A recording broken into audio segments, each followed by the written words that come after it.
कृषि। भारत एक कृषि प्रधान देश है। इसकी लगभग 2/3 जनसंख्या अपनी आजीविका के लिए प्रत्यक्ष रूप से कृषि पर निर्भर है। कृषि भारत की अर्थव्यवस्था का आधार है। इसका सकल घरेलू उत्पाद में 26% योगदान है। यह देश के लिए खाद्य सामग्री सुनिश्चित करती है। कृषि विकास हमारी संपूर्ण राष्ट्रीय खुशहाली की पहली शर्त है। कृषि के प्रकार, भूमि की प्रकृति, जलवायविक विशेषताओं तथा सिंचाई की प्राप्त सुविधाओं के अनुसार भारतीय किसान निम्न प्रकार की कृषि करता है। आत्मनिर्वाह कृषि, स्थानांतरी कृषि, रोपण कृषि, गहन कृषि। आत्मनिर्वाह कृषि। हमारे देश में अधिकांश किसान आत्मनिर्वाह कृषि करते हैं। प्रायः गरीब किसान छोटी और बिखरी जोतों पर पुराने औजारों का उपयोग कर परंपरागत कृषि करते हैं। किसान अपने खेतों में उर्वरकों व अधिक उपज देने वाले बीजों का उतना उपयोग नहीं कर पाते जितना कि करना चाहिए। किसानों को सामान्यतः बिजली और सिंचाई की सुविधाएं उपलब्ध नहीं हैं। खाद्य पदार्थों के उत्पादन का अधिकांश हिस्सा किसान और उसके परिवारजनों में ही खप जाता है। इन क्षेत्रों में गन्ना, तिलहन, कपास और जूट जैसी नकदी फसलें बिजली और सिंचाई की सुविधाओं की उपलब्धता द्वारा उगाई जाती हैं। इससे आत्मनिर्वाह कृषि व्यापारिक कृषि की ओर बढ़ रही है। स्थानांतरी कृषि। इस प्रकार की कृषि में वनों को साफ कर उन्हें जलाया जाता है। जब वन साफ हो जाता है तो उसमें 2 या 3 सालों तक फसलें उगाई जाती हैं। भूमि की उर्वरा शक्ति कम होने एवं वहां फिर से जंगल के उगने पर भूमि के उस टुकड़े को छोड़कर किसान दूसरे क्षेत्र की ओर बढ़ते हैं। इस प्रकार की कृषि में सामान्यतः शुष्क धान, मक्का, मोटे अनाज और सब्जियां उगाई जाती हैं। इस प्रकार की कृषि में प्रति हेक्टेयर उपज बहुत कम होती है। रोपण कृषि। यह एक विशेष प्रकार की झाड़ी अथवा वृक्ष कृषि है। इसमें अधिकतर बड़े-बड़े फार्म अत्यधिक पूंजी का विनियोग तथा कृषि एवं व्यापार में आधुनिक एवं वैज्ञानिक प्रौद्योगिकी अपनाई जाती है। यह एक फसली कृषि है जिसमें रबर, चाय, कहवा, कोको, मसाले, नारियल और फलों की फसलें जैसे सेब, अंगूर, संतरा आदि उगाई जाती है। इसके लिए कुशल प्रबंधन, तकनीकी ज्ञान, मशीनों, उर्वरकों, सिंचाई और परिवहन सुविधाओं का होना आवश्यक है। कई रोपण कृषि क्षेत्रों जैसे चाय, कहवा और रबर बागानों में या उनके निकट ही उन्हें संसाधित करने के कारखाने लगे होते हैं। इस प्रकार की कृषि उत्तर पूर्वी भारत के पर्वतीय क्षेत्रों, पश्चिम बंगाल के उप हिमालयी क्षेत्रों तथा प्रायद्वीपीय भारत की नीलगिरी, अनामलाई व इलायची की पहाड़ियों में की जाती है। गहन कृषि जिन क्षेत्रों में सिंचाई सुविधाओं का विस्तार हुआ है, उन क्षेत्रों में किसान उर्वरकों और कीटनाशकों का बड़े पैमाने पर उपयोग करने लगे हैं। कृषि के विभिन्न कार्यों को पूरा करने के लिए बड़े पैमाने पर मशीनों का प्रयोग होने से कृषि का यंत्रीकरण हो गया है। इससे प्रति हेक्टेयर उपज में बहुत वृद्धि हुई है और व्यापारिक कृषि को बढ़ावा मिला है। इस प्रकार की कृषि पंजाब, हरियाणा और पश्चिम उत्तर प्रदेश में की जाती है। प्रमुख फसलें।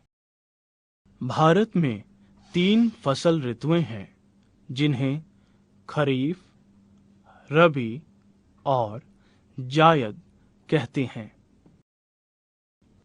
खरीफ ऋतु मॉनसून के आगमन से प्रारंभ होकर शीत ऋतु के प्रारंभ तक जून जुलाई से अक्टूबर नवंबर रहती है।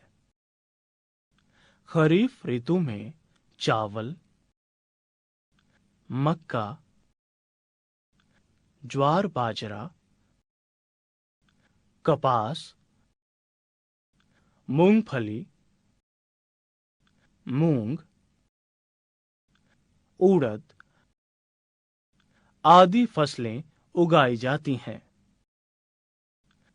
रबी की ऋतु शीत ऋतु के आगमन के साथ प्रारंभ होती है तथा ग्रीष्म ऋतु के आगमन यानी अक्टूबर नवंबर से मार्च अप्रैल तक रहती है। गेहूं, जौ, चना और तिलहन, अलसी, तोरिया तथा सरसों ये फसलें इस ऋतु में उगाई जाती हैं। जायद ग्रीष्म की छोटी फसल ऋतु है। चावल, मक्का, सब्जियां और फल इस ऋतु की प्रमुख फसलें हैं। तरबूज और ककड़ी, खीरा आदि नदियों के किनारे बलुई भागों में उगाए जाते हैं। भारत में विभिन्न प्रकार की फसलें उगाई जाती हैं, जिन्हें निम्न शीर्षकों के अंतर्गत रखा जा सकता है। खाद्यान्न, दलहन और तिलहन, रेशेदार फसलें, पेय फसलें और नगदी फसलें। खाद्यान्न फसलें देश के कुल बोए गए क्षेत्र के लगभग 3/4 भाग पर उगाई जाती हैं। कुल कृषि उत्पादन में खाद्यान्न फसलों का लगभग 50% योगदान है। चावल, गेहूं, ज्वार बाजरा और मक्का प्रमुख खाद्यान्न फसलें हैं। चावल, चीन के बाद भारत का चावल के उत्पादन में विश्व में दूसरा स्थान है। यह शुद्ध बोए गए क्षेत्र के 1/4 भाग पर उगाया जाता है। इससे देश की लगभग आधी जनसंख्या का भरण पोषण होता है। भौगोलिक दशाएं। चावल एक उष्णकटिबंधीय पौधा है। इसकी अच्छी उपज के लिए उच्च तापमान तथा उच्च आर्द्रता की आवश्यकता होती है। इसके लिए लगभग 24 डिग्री सेंटीग्रेड औसत मासिक तापमान की आवश्यकता होती है। बोने, बढ़ने और काटने की अवधि में चावल के लिए भिन्न तापमानों की आवश्यकता होती है। इसकी अच्छी उपज के लिए 100 सेंटीमीटर वर्षा आवश्यक होती है। कम वर्षा वाले क्षेत्रों में सिंचाई की मदद से चावल उगाया जाता है।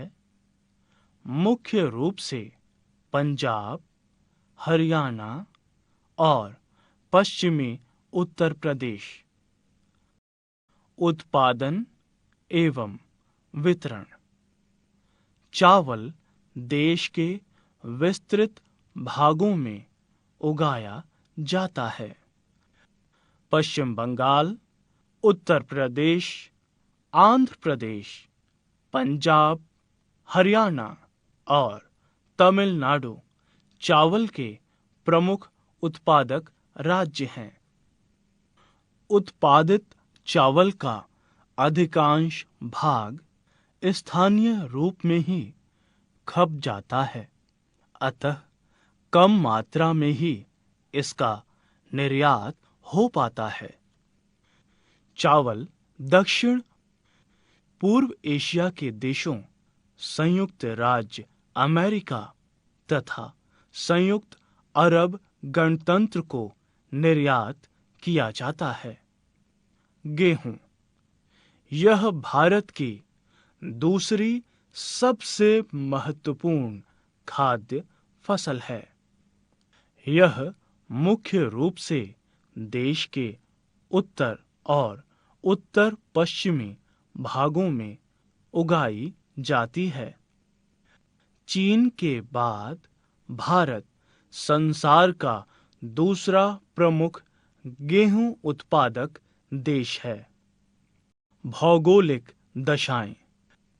गेहूं रबी ऋतु की फसल है।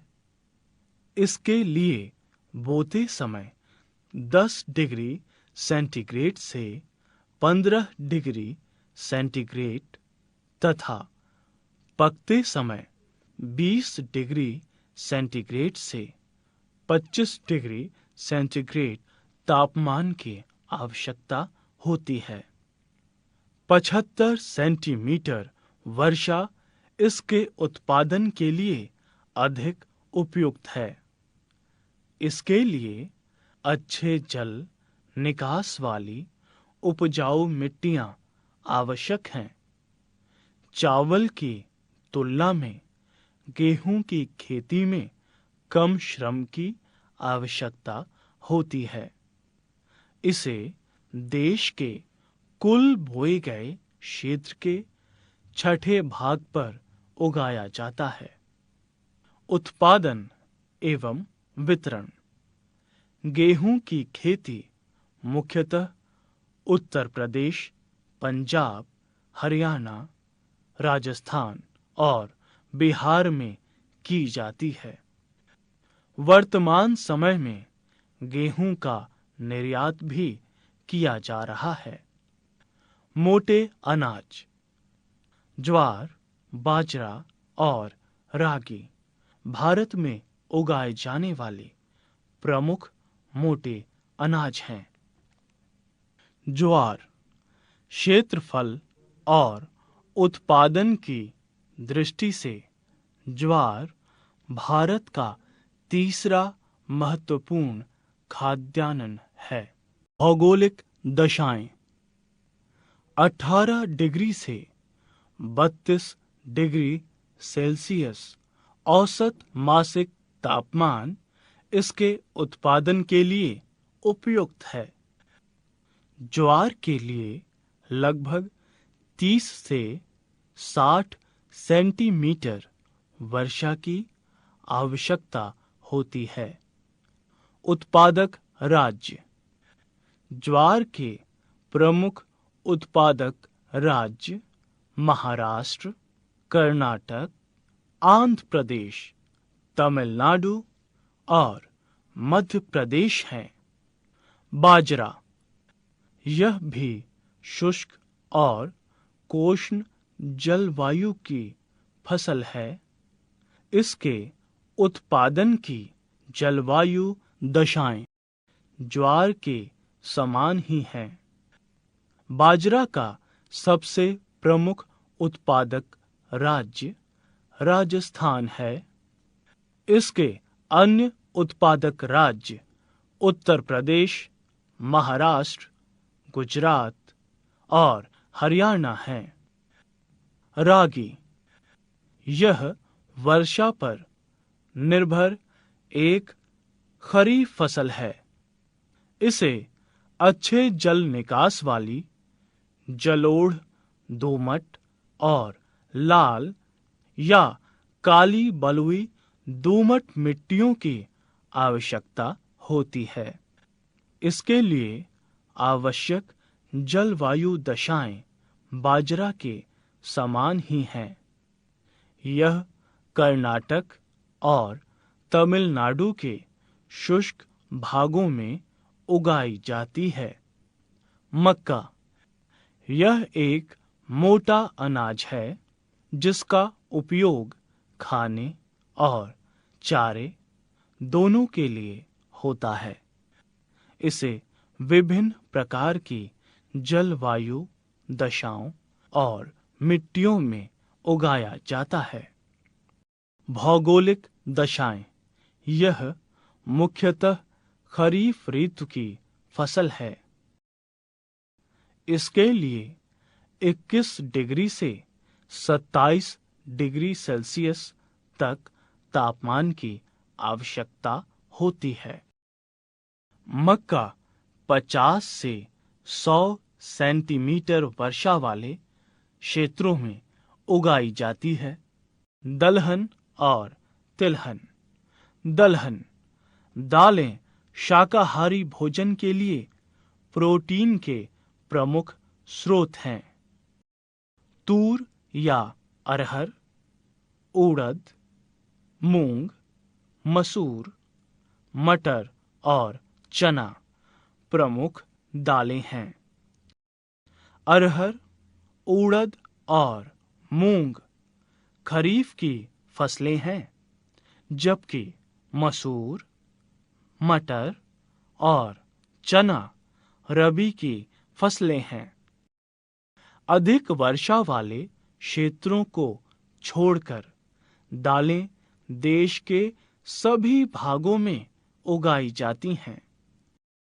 दालों के पौधे मृदा की उर्वरा शक्ति पुनः स्थापित करने में सहायक होते हैं। अतः दालों को अन्य फसलों के साथ शस्यावर्तन के रूप में उगाया जाता है। उत्पादक राज्य। चना के प्रमुख उत्पादक राज्य मध्य प्रदेश, उत्तर प्रदेश और राजस्थान हैं।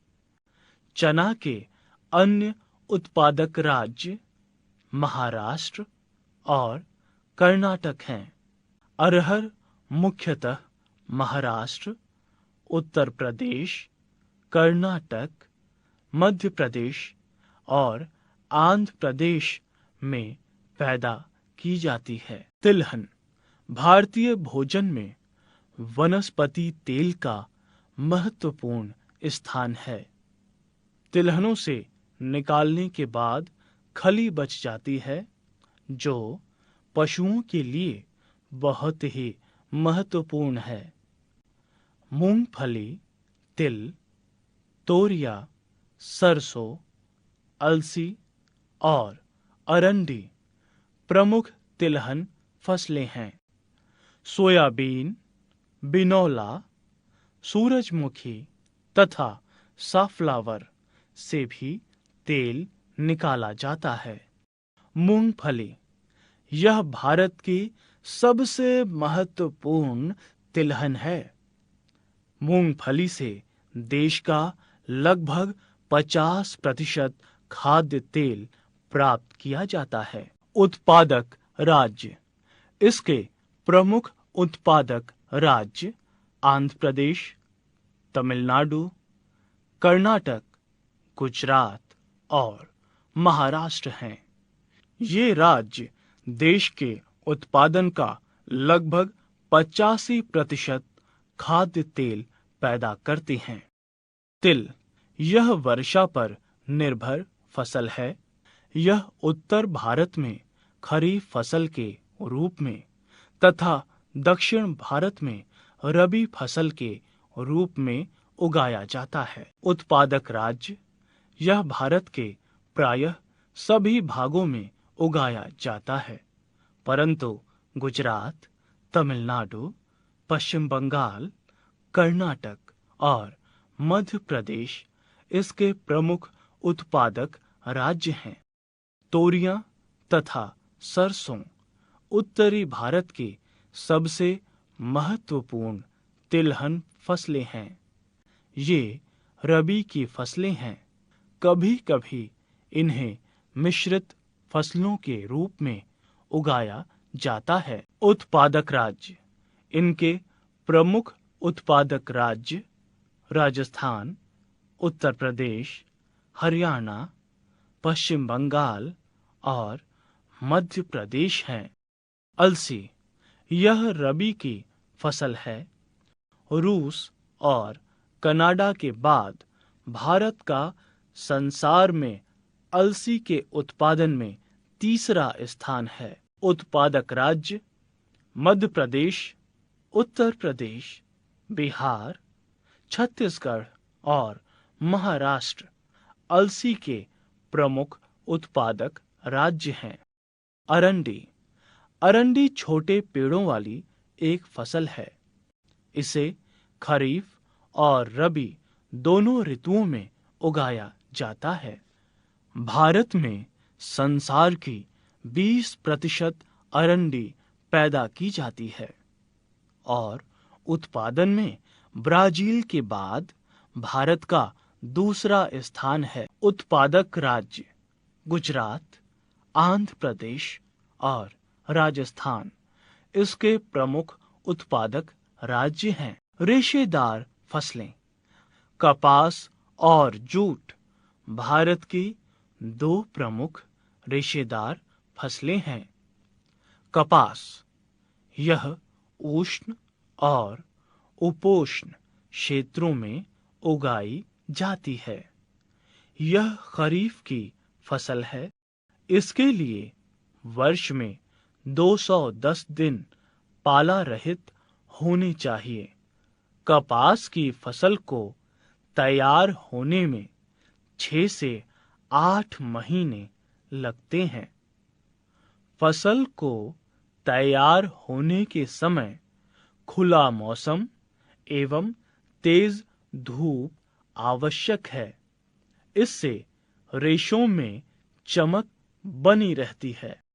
कपास के डोडे यानी कॉटन बॉल्स को चुनने के लिए सस्ते एवं कुशल श्रमिकों की आवश्यकता होती है। कपास के लिए काली और जलोढ़ मिट्टी उत्तम होती है। इसे मुख्यतः सिंचाई की सुविधा वाले क्षेत्रों में उगाया जाता है। चीन और संयुक्त राज्य अमेरिका के बाद भारत कपास का तीसरा बड़ा उत्पादक देश है। उत्पादक राज्य महाराष्ट्र, आंध्र प्रदेश, हरियाणा, पंजाब और गुजरात कपास के प्रमुख उत्पादक राज्य हैं। जूट, यह उष्ण और आर्द्र जलवायु की फसल है। जूट के पौधे गला यानी सड़ाकर रेशा प्राप्त किया जाता है। उत्पादक राज्य, देश के जूट उत्पादन का लगभग संपूर्ण भाग 5 राज्यों पश्चिम बंगाल, बिहार, असम, उड़ीसा और मेघालय में उगाया जाता है। पेय फसलें, चाय और कहवा भारत की महत्वपूर्ण पेय फसलें हैं। चाय, भारत में चाय एक विशिष्ट रोपण फसल है। चाय झाड़ियों की कोमल पत्तियों को संसाधित करके प्राप्त की जाती है। उष्ण और उपोष्ण फसल होने के कारण चाय उष्ण आर्द्र जलवायु में खूब अच्छी तरह पनपती है। चाय की उपज के लिए 20 डिग्री से 30 डिग्री सेंटीग्रेड तापमान आदर्श माना जाता है। 150 से 200 सेंटीमीटर वार्षिक वर्षा इसके लिए उपयुक्त है। उच्च आर्द्रता कोमल पत्तियों के विकास के लिए आवश्यक है। यह उत्तम जल निकास वाली मिट्टी में खूब पनपती है। चाय श्रम प्रधान फसल है।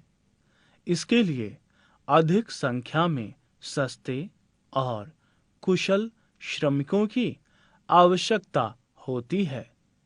चाय के बागानों में ही चाय को संसाधित किया जाता है। उत्पादक राज्य, चाय के प्रमुख उत्पादक राज्य असम, पश्चिम बंगाल, तमिलनाडु और केरल हैं। भारत संसार में चाय का सबसे बड़ा उत्पादक और निर्यातक देश है। कहवा, यह भारत की दूसरी महत्वपूर्ण पेय फसल है। भौगोलिक दशाएं, इसके लिए उष्ण और आर्द्र जलवायु दशाएं आवश्यक होती हैं। कहवा की उपज के लिए 15 डिग्री से 28 डिग्री सेंटीग्रेड तापमान तथा 150 से 200 सेंटीमीटर वार्षिक वर्षा चाहिए। उत्पादक राज्य कर्नाटक, केरल और तमिलनाडु कहवा के प्रमुख उत्पादक राज्य हैं। भारतीय कहवा अपनी गुणवत्ता के लिए प्रसिद्ध है, अतः अंतर्राष्ट्रीय बाजार में इसकी बहुत मांग है। इसके निर्माण से देश को अच्छी रकम विदेशी मुद्रा के रूप में मिलती है। नकदी फसलें, गन्ना, यह चीनी, गुड़ और सांसारी का प्रमुख स्रोत है। यह लंबी अवधि वाली फसल है। भौगोलिक दशाएं इसके लिए 21 डिग्री से 27 डिग्री सेंटीग्रेड तापमान तथा 75 से 100 सेंटीमीटर वर्षा वाली गर्म और आर्द्र जलवायु आदर्श है। कम वर्षा वाले क्षेत्रों में इसके लिए सिंचाई आवश्यक है। लगभग 92% गन्ने के क्षेत्र सिंचित है। इसे विभिन्न प्रकार की मिट्टियों में उगाया जा सकता है। गन्ने की खेती के लिए विभिन्न स्तरों पर बड़ी संख्या में श्रमिकों की आवश्यकता होती है। ब्राजील के बाद भारत संसार का दूसरा सबसे बड़ा गन्ना उत्पादक देश है। उत्पादक राज्य उत्तर प्रदेश, महाराष्ट्र, कर्नाटक, तमिलनाडु और आंध्र प्रदेश गन्ने के प्रमुख उत्पादक राज्य हैं। रबर विभिन्न जातियों के पेड़ों के दूध या रस से रबर पैदा की जाती है।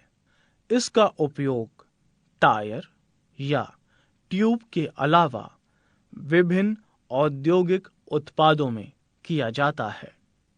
भौगोलिक दशाएं रबर उष्ण और आर्द्र जलवायु का पौधा है।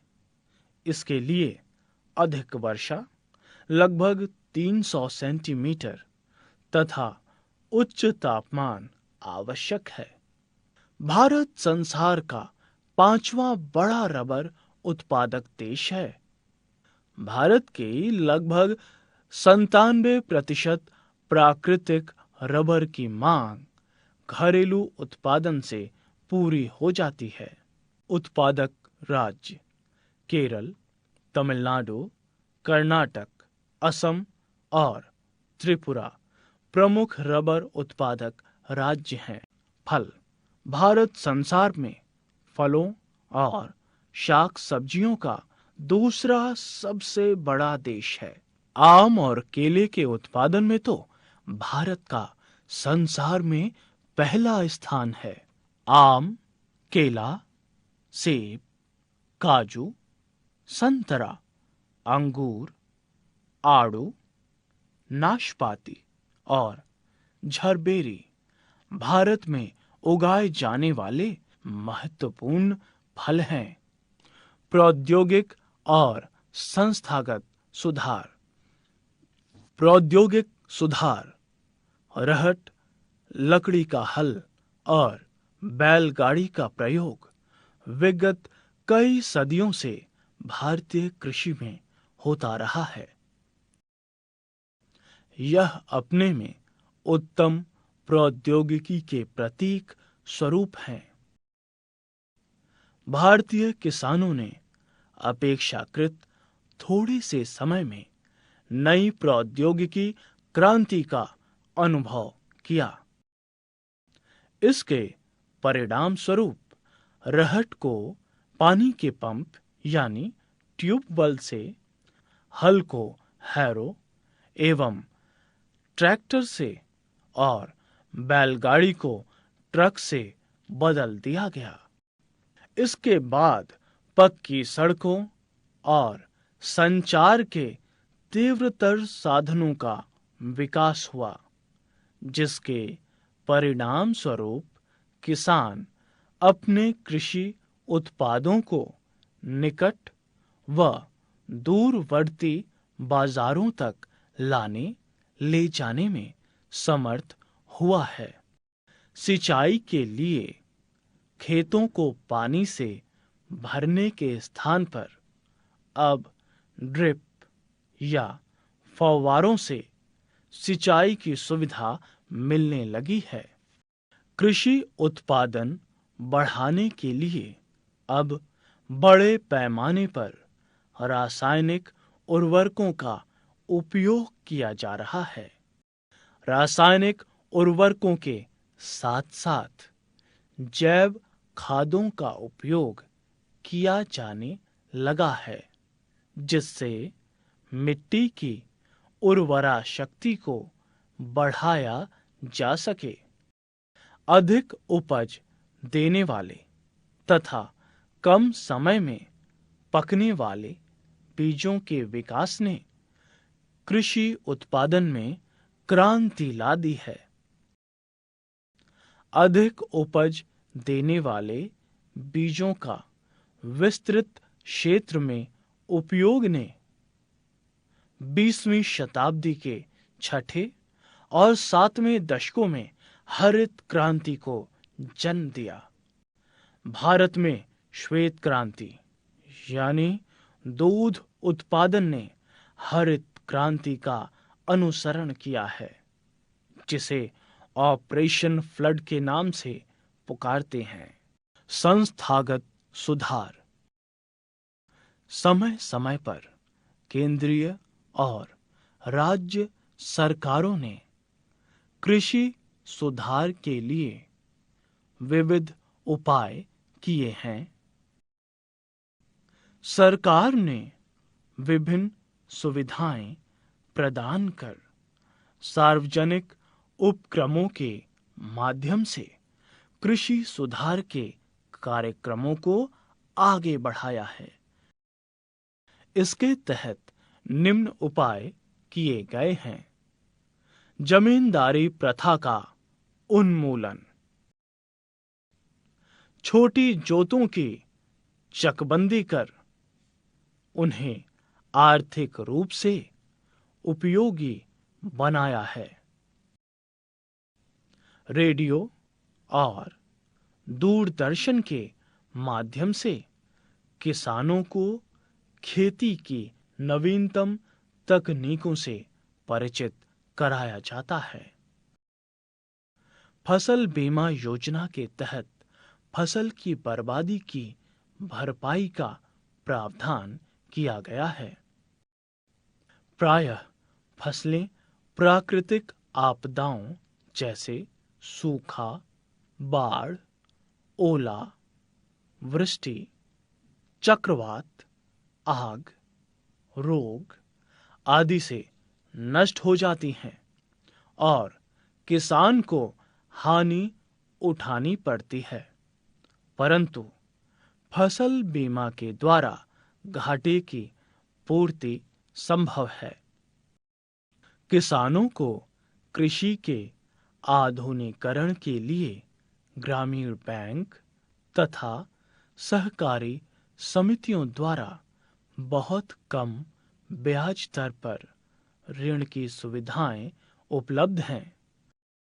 दूरदर्शन और रेडियो के माध्यम से किसानों को मौसम तथा मौसम विशेष में फसलों को बोने की विस्तृत जानकारी दी जाती है। सरकार ने अनिश्चितता को दूर करने के लिए विभिन्न फसलों का न्यूनतम मूल्य निर्धारित कर किसान के हितों की सुरक्षा की है। वैश्वीकरण और इसका भारतीय कृषि पर प्रभाव। वैश्वीकरण का उद्देश्य अपनी राष्ट्रीय अर्थव्यवस्था को विश्व की अर्थव्यवस्था के साथ जोड़ना है। यह स्वतंत्र एवं मुक्त अंतर्राष्ट्रीय व्यापार के सिद्धांत पर आधारित है, जिसे एक निश्चित समयावधि में पूरा करना है। वैश्वीकरण ने अब संसार के अनेक देशों को आपसी व्यापारिक समझौते करने की प्रक्रिया से मुक्त कर दिया है। वैश्वीकरण से सुनिश्चित होता है कि तुलनात्मक मूल्य पर उच्च कोटि की वस्तुएं ही बाजार में टिक सकेंगी। अतः इसके लिए विकसित प्रौद्योगिकी तथा भारी मात्रा में पूंजी की आवश्यकता होती है। इससे औद्योगिक तथा प्रौद्योगिकीय रूप से विकसित देशों को लाभ पहुंचेगा। भारत अपने किसानों के कुछ एक उत्पादों को कृत्रिम रूप से संरक्षण देकर उन्हें विदेशी प्रतिस्पर्धा से बचाता रहा है, परंतु नई नीति के कारण अब उन्हें नए औद्योगिक पर्यावरण में खुलकर भाग लेने का अवसर मिला है। इस बदलते परिदृश्य में हमें अपनी अनुकूल जलवायु और मृदा का सर्वोत्तम उपयोग करना है।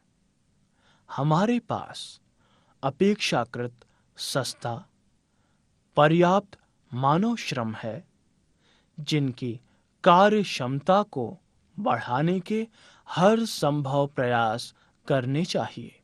हमें अपनी कृषि को नए और विकसित औजारों, उपकरणों, मशीनों से सुसज्जित करना चाहिए, ताकि हम विकसित देशों से प्रतिस्पर्धा करने में समर्थ हो सकें। वैश्वीकरण के साथ अब हम विदेशों से पर्याप्त पूंजी प्राप्त कर सकते हैं। इस प्रक्रिया से जुड़ने से कभी-कभी कई कठिनाइयां और परेशानियों का सामना करना पड़ सकता है, परंतु आगे चलकर इसमें लाभ होगा। धैर्य और कठोर परिश्रम विकट कठिनाइयों एवं चुनौतियों में हमारी मदद कर सकते हैं। विश्व स्तरीय प्रतिस्पर्धा में ठहरने के लिए भारत को अपने विशाल कृषि क्षमता का सही और योजनाबद्ध तरीकों से उपयोग करना चाहिए। हमें विकसित देशों की तरह जैव प्रौद्योगिकी का उपयोग करना चाहिए। देश के भीतर ही कृषि उत्पादों के लिए अप्रतिबंधित एवं एकीकृत राष्ट्रीय बाजार का निर्माण किया जाना चाहिए। इस कदम के लिए आधारभूत संरचना के सघन जाल जैसे सड़क, बिजली, सिंचाई की सुविधाओं के विकास की आवश्यकता है। किसानों और व्यापारियों को आसान शर्तों और कम ब्याज दरों पर ऋण सुविधा उपलब्ध कराना भी आवश्यक है।